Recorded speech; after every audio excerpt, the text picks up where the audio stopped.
as I say, HSPA has happened or is happening in most Asian markets today. Moving forward, we see continued interest in HSPA, but also an increase in speeds towards future iterations of HSPA called HSPA Plus. We're in Hong Kong today, and Hong Kong is entirely covered by HSPA Plus networks from most of the Hong Kong operators. And HSPA Plus will offer speeds which go up through 21 megabits per second to 42 megabits per second, and possibly beyond that. At the same time as that, there is a parallel stream of technology called LTE, long-term evolution, and that will begin to be launched within Asia this year.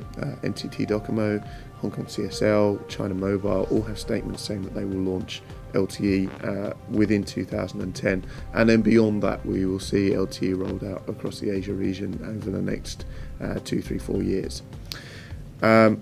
With a focus specifically on China, as I say, China Mobile has been at the forefront of LTE technology, particularly focusing on the TDD variant of LTE.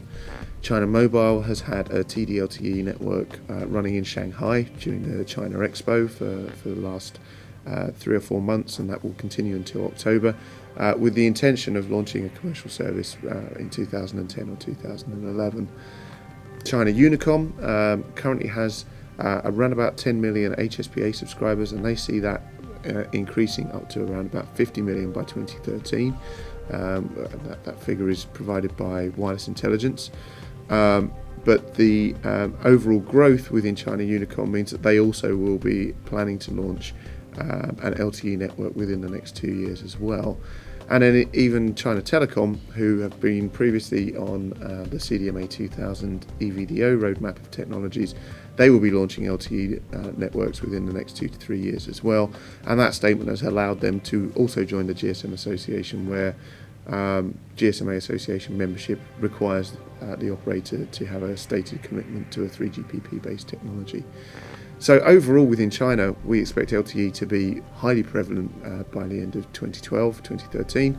And from the perspective of the global LTE deployment, China obviously is of massive importance. China can generate scale on its own, but as part of a global ecosystem, Chinese support for LTE is a fundamentally important thing for the overall ecosystem to generate economies of scale, to drive down R&D costs within the vendors, to enable them to reduce costs to the operators, which ultimately has a knock-on effect on how much consumers pay for this. I think that the discussion around LTE and WiMAX to a certain degree was always a bit of a faux argument. It wasn't necessarily something which we saw as a genuine argument, because the WiMAX technologies which have been deployed and the networks which are out there, first of all, don't all necessarily support the same form of WiMAX. So if you take a device from one network to another, it isn't necessarily guaranteed to work. Something which has always underlined GSM and 3G technologies defined by 3GPP has been the ability to roam, which then means that devices from one market work in other markets, both in a roaming situation or just to allow devices to be supportive of multiple markets from the perspective of allowing vendors to have single R&D streams. That's never been in place with WiMAX, but the timing of WiMAX and the comparison that the WiMAX operators drew between WiMAX and LTE made the industry think that WiMAX potentially was getting a foothold.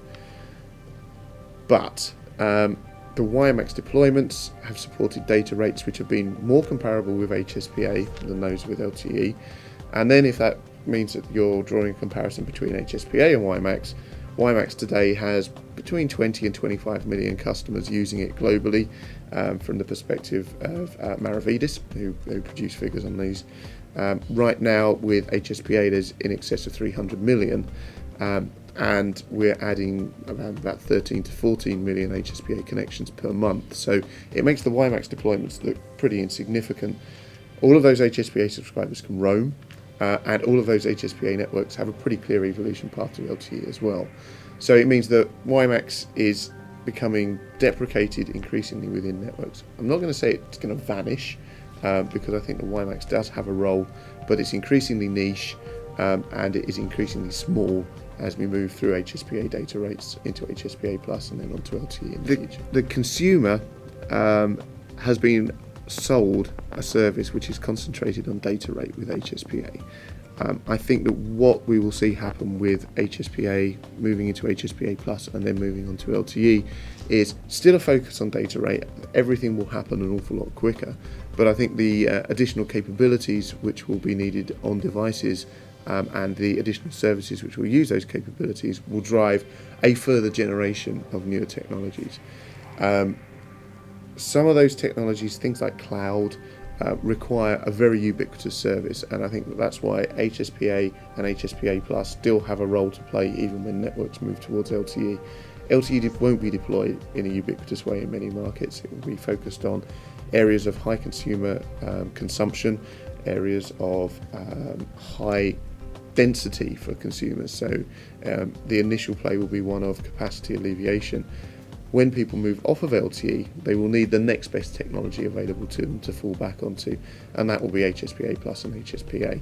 And that will mean that services like cloud-oriented computing, things like augmented reality, things like gaming, and increasingly things like high-definition video will be available on LTE, HSPA Plus and HSPA networks, and as coverage expands across all of those, the service will be enhanced.